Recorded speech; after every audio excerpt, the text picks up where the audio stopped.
கேரளாவில் நடிகை பாலியல் துன்புறுத்தல் செய்யப்பட்டது தொடர்பான வழக்கில் இருந்து நடிகர் திலீப் விடுவிக்கப்பட்டுள்ளார். எனினும் இவ்வழக்கில் 6 பேரை குற்றவாளிகளாக எர்ணாகுளம் நீதிமன்றம் அறிவித்துள்ளது. 2017ஆம் ஆண்டு நடிகையை கடத்தி பாலியல் துன்புறுத்தல் அளிக்கப்பட்டதாக தொடரப்பட்ட வழக்கில் சதித்திட்டம் தீட்டியதாக திலீப் மீது குற்றம் சாட்டப்பட்டது. 8 ஆண்டுகளாக நடைபெற்ற இந்த வழக்கில் பல்சர் சுனில் உட்பட 6 பேர் குற்றவாளிகளாக அறிவிக்கப்பட்டுள்ளனர். இவர்களுக்கான தண்டனை விவரம் 12ஆம் தேதி அறிவிக்கப்பட உள்ளது. எனினும் சதித்திட்டம் தீட்டிய புகார் நிரூபிக்கப்படவில்லை என கூறி திலீப்பை நீதிமன்றம் விடுவித்தது. பாலியல் துன்புறுத்தல் வழக்கிலிருந்து விடுதலை செய்யப்பட்டது பெரும் ஆறுதலை தருவதாக நடிகர் திலீப் கூறியுள்ளார். இது முழுக்க தனது திரை வாழ்க்கையை குலைக்க செய்யப்பட்ட சதி என அவர் பேட்டியளித்துள்ளார். பொய் வழக்கில் சிறையில் இருந்ததால் தனது திரைத்துறை தொழிலே பாதிக்கப்பட்டதாகவும் அவர் கூறியுள்ளார். கடந்த 8 ஆண்டுகளாக தன் பக்கம் நின்று தனக்கு ஆதரவாக பிரார்த்தித்த ரசிகர்களுக்கும் பொதுமக்களுக்கும் நன்றியை தெரிவிப்பதாக திலீப் கூறியுள்ளார்.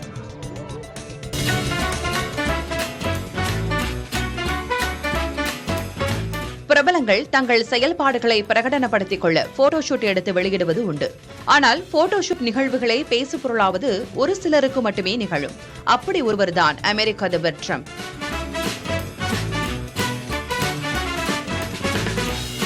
ஸ்காட்லாந்தில் கோல்ஃப் விளையாடுவது போன்று எடுக்கப்பட்ட வீடியோ சர்ச்சையானது. இப்போது கழுகுடன் அவரை வைத்து எடுக்க முயன்ற டைம் பத்திரிகை நிறுவனத்தின் போட்டோஷூட் கவன ஈர்ப்பை பெற்றுள்ளது. இந்த படப்பிடிப்பின் போது முதலில் டிரம்பின் தலையை குறிவைத்து தாக்க முயன்றது அந்த கழுகு. பின்னர் ஒரு காட்சி படமாக்கப்பட்ட போது டிரம்பின் கையில் அந்த கழுகு கொத்தியது. பாலிவுட் இயக்குநர் விக்ரம் பட் மற்றும் அவரது மனைவி ஸ்வேதாமரி பட் ஆகிய இருவரையும் 30 கோடி ரூபாய் மோசடி வழக்கில் மும்பை காவல்துறை கைது செய்தது. விக்ரம் பட் அவரது முன்னாள் மனைவி அதித்தியின் வாழ்க்கையை திரைப்படமாக எடுக்கப் போவதாக கூறி தன்னிடம் 30 கோடி ரூபாய் பெற்று ஏமாற்றியதாக உதய்பூரில் செயற்கை கருத்திருப்பு மையம் நடத்தி வரும் மருத்துவர் ஒருவர் புகார் அளித்திருந்தார். அதன் அடிப்படையில் விக்ரம் பட் அவரது இந்நாள் மனைவி ஸ்வேதாமரி ஆகிய இருவரும் கைது செய்யப்பட்டுள்ளனர். விக்ரம் பட் இந்த குற்றச்சாட்டை மறுத்திருக்கிறார். நீர் வழங்கல் துறையில் 1020 கோடி ரூபாய் ஊழல் குற்றச்சாட்டு தொடர்பாக தமிழக அரசின் தலைமைச் செயலர் மற்றும் டிஜிபிக்கு அமலாக்கத்துறை கடிதம் அனுப்பியுள்ளது. துறையின் அமைச்சர் KN நேரு தனது உறவினர்கள் மூலம் ஒப்பந்ததாரர்களிடமிருந்து மொத்த ஒப்பந்த மதிப்பில் 7.5 விழுக்காடு முதல் 10 விழுக்காடு வரை லஞ்சமாக வசூலித்ததாக அமலாக்கத்துறை குற்றம் சாட்டியது. இதன் மூலம் சுமார் 1020 கோடி ரூபாய் லஞ்சம் மற்றும் கட்சி நிதி திரட்டப்பட்டதாக கூறி புகைப்படங்கள், வாட்ஸ்அப் உரையாடல்கள், லஞ்ச கணக்கீட்டு தாள்கள் மற்றும் ஹவாலா பரிவர்த்தனை விவரங்கள் அடங்கிய 250 பக்க ஆவணங்கள் சமர்ப்பிக்கப்பட்டுள்ளன. ஏலத்திற்கு முந்தைய நாளே லஞ்சம் பெற்றுக்கொண்டு டெண்டர்கள் குறிப்பிட்ட நபர்களுக்கு சாதகமாக வழங்கப்பட்டுள்ளதாக அமலாக்கத்துறை குற்றம் சாட்டியது. ஊழல் தடுப்புச் சட்டத்தின் கீழ் விசாரணை நடத்த தமிழக காவல்துறை உடனடியாக முதல் தகவல் அறிக்கையை பதிவு செய்ய வேண்டும் என அமலாக்கத்துறை வலியுறுத்தியுள்ளது. KN நேரு மீதான ஊழல் குற்றச்சாட்டு தொடர்பாக அமலாக்கத்துறையால் அனுப்பப்பட்டுள்ள 2வது கடிதம் இதுவாகும். திமுக தலைமையிலான இந்தியா கூட்டணியை வலுப்படுத்தவே காங்கிரஸ் கட்சியின் பிரதிநிதி தவிக தலைவர் விஜயை சந்தித்து பேசியதாக காங்கிரஸ் முன்னாள் MP சுதர்சன நாச்சியப்பன் விளக்கம் அளித்துள்ளார். மதுரையில் செய்தியாளர்களிடம் பேசுகையில் இதனை தெரிவித்த அவர் திமுக கூட்டணியை விட்டுச் செல்லும் பேச்சுக்கே இடமில்லை என்றும் கூறினார். இந்தியா கூட்டணி முழுமையான வலிமையோடு வர வேண்டும் என்பதற்காக சில முயற்சிகள் செய்யப்படுகின்றன தவிர திராவிட முன்னேற்ற கழகத்தை விட்டு வெளியேறுவதற்காக எந்த திட்டமும் கிடையாது. விஜயை பார்ப்பது என்பது அகில இந்திய காங்கிரஸ் கமிட்டியுடைய ஒரு பிரதிநிதி அனுப்பப்பட்டதாக செய்தி வருகிறது. அதை நாங்கள் ஆய்வு செய்கின்ற பொழுது எங்களுக்கு கிடைத்தது என்னவென்றால் இந்தியா கூட்டணி திமுக தலைமையில் இங்கே தமிழகத்தில் இயங்கக்கூடியதை இன்னும் வலிமைப்படுத்துவதற்கு ஏதாவது நாம் செய்ய முடியுமா என்ற ஒரு முயற்சி தானே தவிர விலகிச் செல்வதற்காக அல்ல. காங்கிரஸ் உடனான கூட்டணியிலிருந்து அகிலேஷ் யாதவின் சமாஜ்வாதி கட்சி விலகிச் செல்வதாக தகவல்கள் வெளியாகியுள்ளன. பீகார் தேர்தல் முடிவுகளுக்கு பிறகு காங்கிரஸ் ராஷ்டிரிய ஜனதா தள கட்சிகள் இடையேயான உறவில் விரிசல் காணப்படுகிறது. அதேபோல் உத்தரப்பிரதேசத்தின் மற்றொரு கூட்டணி கட்சியான சமாஜ்வாதி பார்ட்டியும் காங்கிரசின் முடிவுகளில் முரண்பட்டுள்ளதாக சொல்லப்படுகிறது. நாடாளுமன்ற குளிர்கால கூட்டத்தொடரில் SIR மீதான சிறப்பு கவனம் குறித்து காங்கிரஸ் மேற்கொண்ட விவாதத்தில் சமாஜ்வாதி கட்சி பங்கேற்கவில்லை. மேலும் வரக்கூடிய உத்தரப்பிரதேச உள்ளாட்சி தேர்தலிலும் காங்கிரஸ் கூட்டணியில் இணைய சமாஜ்வாதி கட்சி ஆர்வம் காட்டவில்லை என்று சொல்லப்படுகிறது. மகாராஷ்டிரா, பீகார் உள்ளிட்ட தொடர் சட்டமன்ற தேர்தல் தோல்விகளிலிருந்து இந்தியா கூட்டணி தலைவர்கள் பாடம் கற்க வேண்டும் என இந்திய கம்யூனிஸ்ட் தேசிய செயலர் ராஜா வலியுறுத்தியுள்ளார். டி ராஜாவின் இந்த கருத்து இந்தியா கூட்டணிக்குள் சலசலப்பை ஏற்படுத்தியுள்ளது. இந்தியா கூட்டணி குறித்து ஏற்கனவே காஷ்மீர் முதல்வர் உமர் அப்துல்லா கூறிய கருத்தை தாம் ஆதரிப்பதாகவும் டி ராஜா கூறியுள்ளார். மேற்கு வங்க முதல்வர் மம்தாவும் அதிருப்தியில் இருப்பதால் இந்தியா கூட்டணியில் குழப்பம் நேரிட்டுள்ளது. கேரளாவில் முதல்கட்ட உள்ளாட்சித் தேர்தலுக்கான பிரச்சாரம் நேற்று மாலையுடன் நிறைவு பெற்றது. டிசம்பர் 9, 11 ஆகிய தேதிகளில் 2 கட்டங்களாக நடைபெறவுள்ள கேரள உள்ளாட்சித் தேர்தலில் இடதுசாரிகள் அமைப்பு, பாஜக கூட்டணி, ஐக்கிய ஜனநாயக முன்னணி ஆகிய 3 அணிகளுக்கும் இடையே கடும் போட்டி நிலவுகிறது. திருவனந்தபுரம், கொல்லம், பத்தனம்திட்டா, ஆலப்புழா உள்ளிட்ட பகுதிகளில் நடக்கும் முதல்கட்ட வாக்குப்பதிவுக்கான பிரச்சாரம் நேற்றுடன் முடிவடைந்த நிலையில் பாஜக வேட்பாளர்கள் நூதன முறையில் கிரேன் மீது ஏறி வாக்குகளை சேகரித்தனர். மேட்டூர் அணைக்கான நீர்வரத்து 3937 கன அடியிலிருந்து 4282 கன அடியாக அதிகரித்துள்ளது. காவிரி படுகை மாவட்டங்களில் மழை குறைந்ததால் பாசனத்திற்கான நீர் தேவை அதிகரித்துள்ளது. இதனால் பாசனம் மற்றும் குடிநீருக்காக திறக்கப்பட்டு வந்த நீரின் அளவு 3000 கன அடியாக அதிகரிக்கப்பட்டுள்ளது.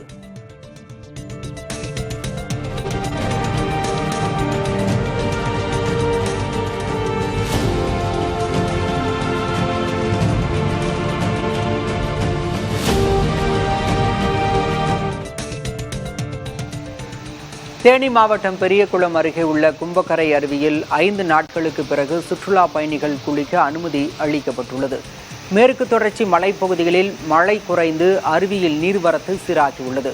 இதன் காரணமாக அருவியில் குளிப்பதற்காக விதிக்கப்பட்ட தடை நீக்கப்பட்டது.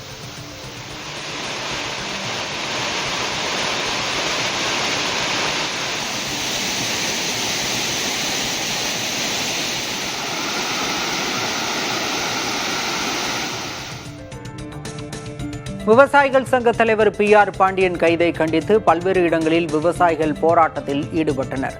அரசு சொத்துக்களை சேதப்படுத்தியதாக ONGC நிறுவனம் தொடர்ந்த வழக்கில் PR பாண்டியனுக்கு 13 ஆண்டு காலம் சிறை தண்டனை விதிக்கப்பட்டது.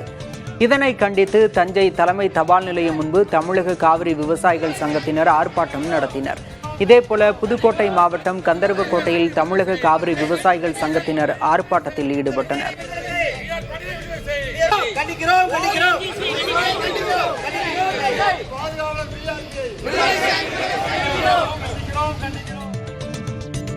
வயல்வெளிகளில் விளையும் மருத்துவ குணம் கொண்ட காளான்களின் விலை தேனி மாவட்டம் ஆண்டிப்பட்டியில் கடுமையாக அதிகரித்துள்ளது. ஆண்டிப்பட்டி சுற்றுவட்டார பகுதிகளில் இந்த ஆண்டு காளான்களின் வரத்து குறைந்துள்ளது. ஐப்பசி மற்றும் கார்த்திகை சீசனில் போதிய மழை பொழிவு இல்லாததே இதற்கு காரணமாக கூறப்படுகிறது. இதனால் சந்தைகளுக்கு வரத்து குறைந்து 1 கிலோ காளான் விலை 500 ரூபாயிலிருந்து 1000 ரூபாயாக அதிகரித்துள்ளது.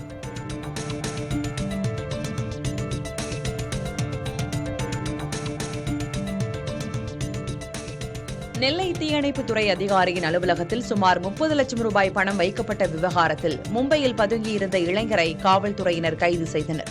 தீயணைப்புத்துறை மண்டல துணை இயக்குநர் சரவண பாபுவை லஞ்ச புகாரில் சிக்க வைப்பதற்காக நடந்த சதியில் ஏற்கனவே தீயணைப்பு வீரர் ஆனந்த், அவரது உறவினர் முத்துச்சுடலை ஆகியோர் கைதாகினர்.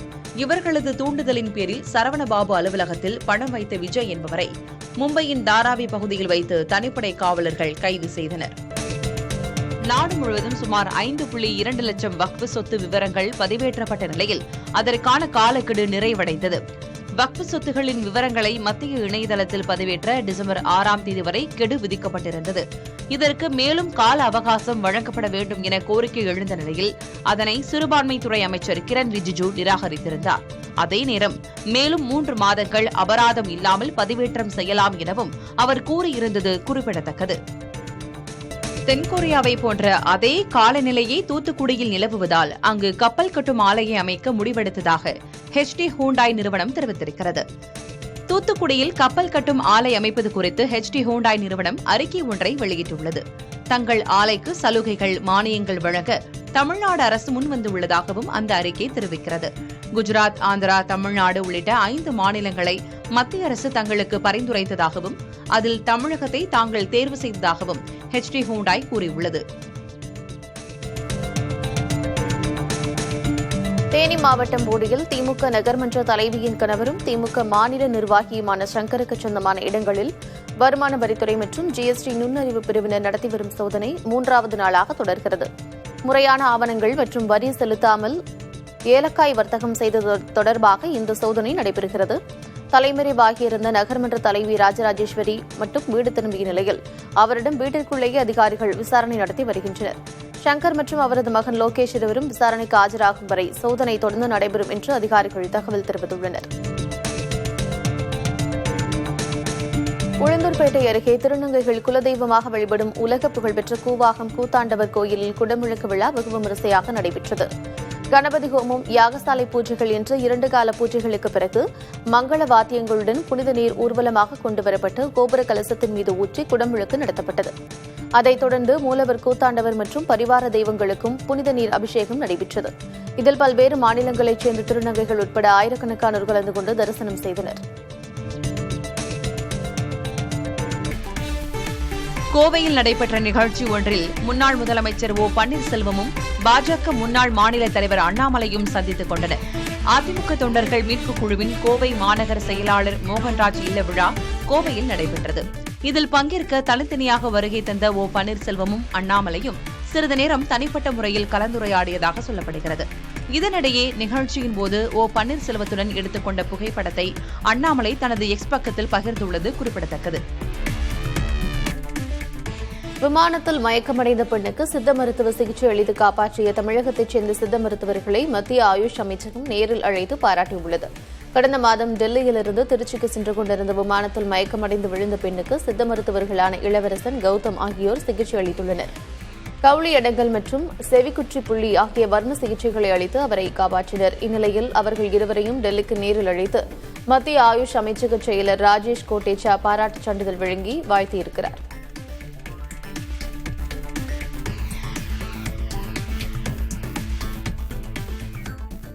மாநில அரசும் சரி, மத்திய அரசும் சரி, நம்மளுடைய பாரம்பரிய மருத்துவம் இந்த கொரோனா, டெங்கு, சிக்கன் குன்யா போன்ற ஏதாவது ஒரு ஆபத்து காலம் வரும்பொழுது இந்த சிகிச்சை பயனுள்ளதாக இருக்கிறது. உதாரணம் டெங்கு பார்த்தோம், சிக்கன் குன்யா பார்த்தோம், கொரோனா காலத்தில் கபஜுர கசாயம் பார்த்தோம்.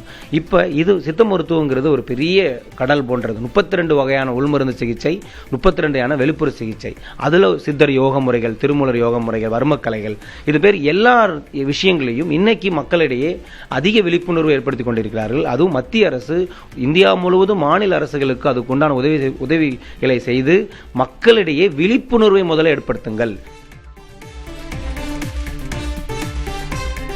கிழக்கு திசை காற்றின் வேக மாறுபாடு காரணமாக தமிழகம் மற்றும் புதுவையில் மழை பெய்யக்கூடும் என்று வானிலை ஆய்வு மையம் தெரிவித்துள்ளது.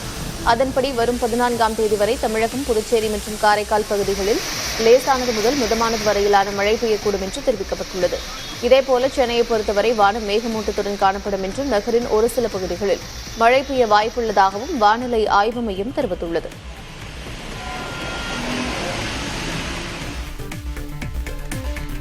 தேசிய ஜனநாயக கூட்டணியில் சில கட்சிகள் பிளவுபட்டிருப்பதாக தெரிவித்துள்ள அமமுக பொதுச் செயலர் டிடிவி தினகரன், அந்த கூட்டணியில் உள்ள சில கட்சிகளுடன் திமுக பேசி வருவதாகவும் தெரிவித்திருக்கிறார். திருப்பூர் மாநகர மாவட்ட அமமுக நிர்வாகிகளுடனான ஆலோசனைக் கூட்டத்தில் கலந்து கொண்டு பேசிய அவர், திமுகவை வீழ்த்த நினைக்கும் கட்சிகள் தங்களை சுய பரிசோதனை செய்து கொள்ள வேண்டும் என கூறினார். திமுக கூட்டணி பலம் இருக்கு. இன்னும் சொல்ல போனால் அவர்கள் ஆட்சி அதிகாரத்தோட வலிமையாக இருக்கிறார்கள். இன்னும் என்டிஏ கூட்டணியில் இருந்த சில கட்சிகளோடு அவர்கள் பேசிக் கொண்டிருப்பதாகத்தான் தகவல் வருகிறது. என்டிஏ கூட்டணியில் இருந்த சில கட்சிகள் பிளவுபட்டு இருக்கிறது. 4 முறை போட்டி இருக்கும் என்று சொன்னார். அதில் நண்பர் சீமான் தனித்து போட்டிடுவார். தேசிய ஜனநாயக கூட்டணி, ஆளும் கட்சி திமுக கூட்டணி, அதை தாண்டி தாவேகா தலைமையில் ஒரு கூட்டணி அமைவதற்கு வாய்ப்பு இருக்கு. தாவேகா தலைமையில் ஒரு வேளை கூட்டணி அமைந்தால் அது என்டிஏ கூட்டணியை 3வது இடத்திற்கு தள்ளக்கூடிய வாய்ப்பு இருக்கிறது. தமிழகத்தில் திமுக கூட்டணி வலுவாக இல்லை என்று பாஜக மாநில தலைவர் நயினார் நாகேந்திரன் தெரிவித்துள்ளார். திருவள்ளூர் மாவட்டம் கும்மிடிப்பூண்டியில் வாகன பரப்புரையின் போது பேசிய அவர், கூட்டணியில் உள்ள காங்கிரஸ், விடுதலை சிறுத்தைகள் கட்சி ஆகிய கட்சிகள் தமிழக வெற்றிக் கழகத்துடன் கூட்டணி பேச்சுவார்த்தை நடத்தி வருவதாக தெரிவித்தார்.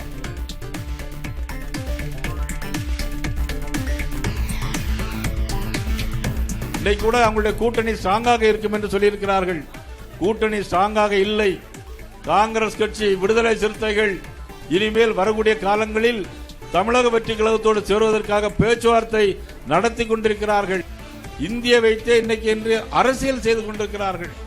இவர்களுக்கெல்லாம் ஒரு முடிவு கட்ட வேண்டும். தேசிய ஜனநாயக கூட்டணி, அனைத்து இந்திய அண்ணா திராவிட முன்னேற்ற கழகம், பாரதிய ஜனதா கட்சியோடு சேர்ந்து இதில் ஆட்சி அமைக்க வேண்டும் என்று இந்த நேரத்திலே நான் உங்களை எல்லாம் அன்போடு கேட்டு, வரக்கூடிய காலங்களில் இதே கும்மிடிப்பூண்டி சட்டமன்றம் அது தேசிய ஜனநாயக கூட்டணி வெல்வதற்கு நீங்கள் அடிப்படையாக இருக்க வேண்டும்.